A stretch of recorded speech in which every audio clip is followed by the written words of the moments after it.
बिस्मिल्लाहिर्रहमानिर्रहीम। तो आज मैं आप लोगों को पढ़ाऊँगा एनएरोब्स के बारे में। एनएरोब्स जो है ये वो बैक्टीरिया जो ऑक्सीजन के बग़ैर ग्रो करते हैं, ग्रो विदाउट ऑक्सीजन।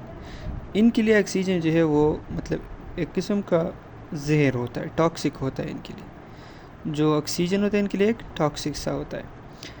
ये जो है इसमें हमारे पास एक क्लस्ट्रीडियम है, बैक्टीरियोइड्स है, फ्यूज़ोबैक्टीरियम है और एक्टिनोमाइसिस इसराइली है।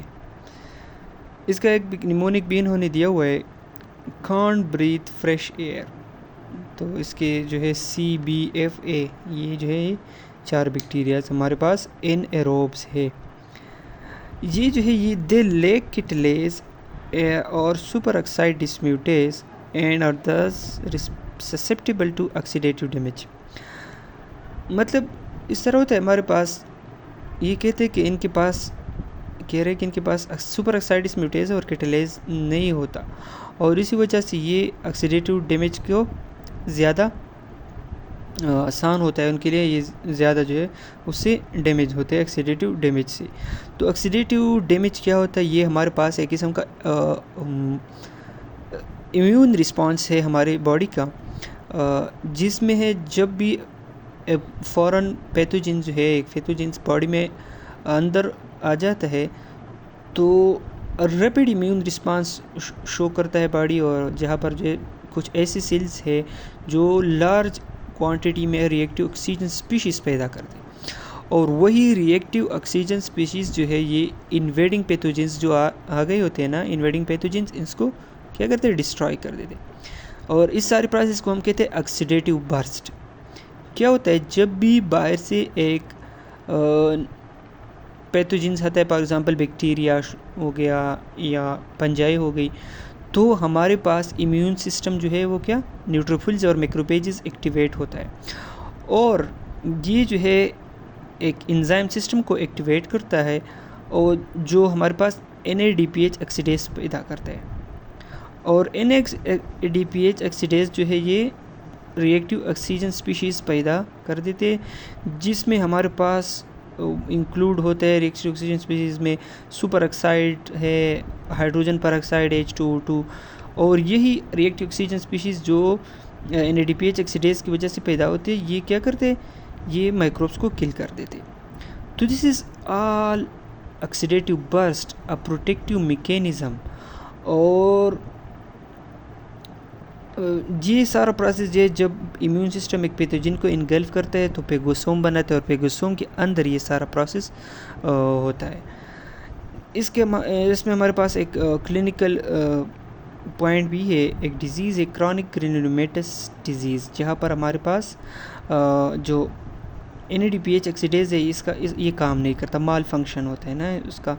तो जब NADPH ऑक्सीडेज काम नहीं करता तो फिर हमारे पास जो है ये रिएक्टिव ऑक्सीजन स्पीशीज़ नहीं बनेंगे, और ये सारा कुछ जो है इसको जो है ये इस किस्म के ज़्यादातर चाइल्ड्स में ये डिज़ीज़ होता है, और उनको जो है रिकरेंट इन्फेक्शंस होते हैं, बार बार इन्फेक्शन होता है, क्योंकि ये रिएक्टिव ऑक्सीजन स्पीशीज़ जो है ये पैदा नहीं होते।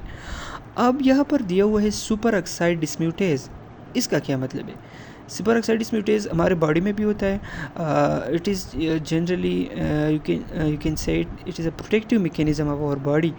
जब ये रिएक्टिव ऑक्सीजन स्पीशीज़ पैदा होते तो ये सुपर ऑक्साइड डिस्म्यूटेज जो है और सेल्स को जो है बॉडी के और सेल्स को क्या करते हैं, इस रॉस से रिएक्टिव ऑक्सीजन स्पीशीज़ के खुद से अपनी बॉडी को भी बचाता है।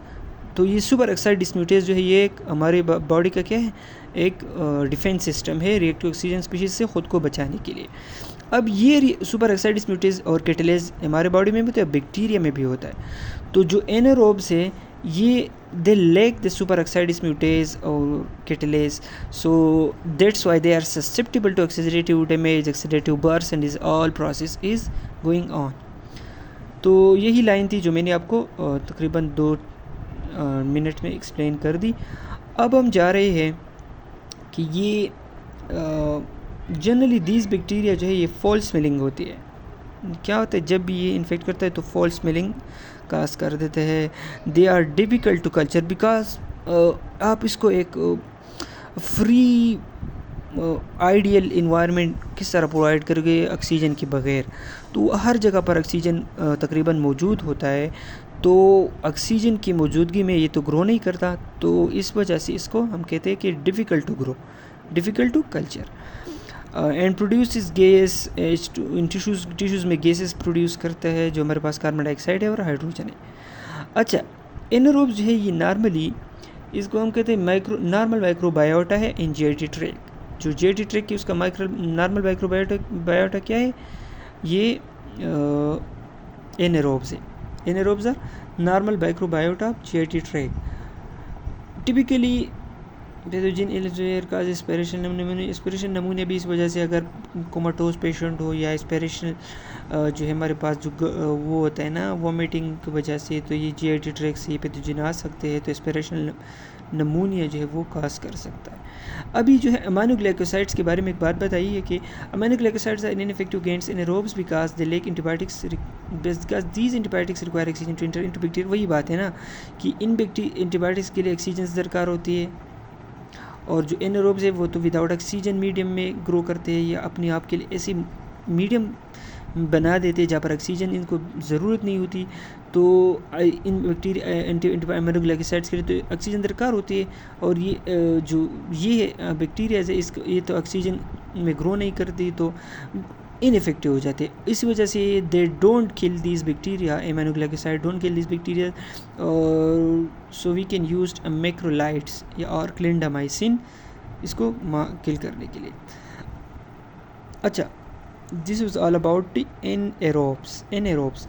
अब जो है फैकल्टेटिव एनारोब्स है grow in presence and absence of oxygen, both in presence and oxygen जो है इसमें ग्रो करते हैं। may use oxygen as a terminal transporter and generate ATP, but can also use fermentation and other oxygen independent pathway। और इसमें streptococci है, staphylococci, एंटेरोग्राम negative bacteria, तो इतना इम्पोर्टेंट नहीं है। This was all about anaerobes and facultative anaerobes. I think जो इसमें important point है सुपर ऑक्साइड डिस्म्यूटेज के, इसकी वजह से इसके साथ साथ मैंने आप लोगों को ऑक्सीडेटिव बर्स्ट का भी बताया, एक क्लिनिकल क्लू भी दी कहाँ पर होता है, किस तरह होता है, और एक protective mechanism super oxide dismutase भी होता है। अगर वो ना हो तो हमें भी नुकसान होता है, बैक्टीरियाज को भी। और ये एनारोब्स जो है they lack super oxide dismutase और catalase. This was all about the anaerobes. अल्लाह हाफिज़।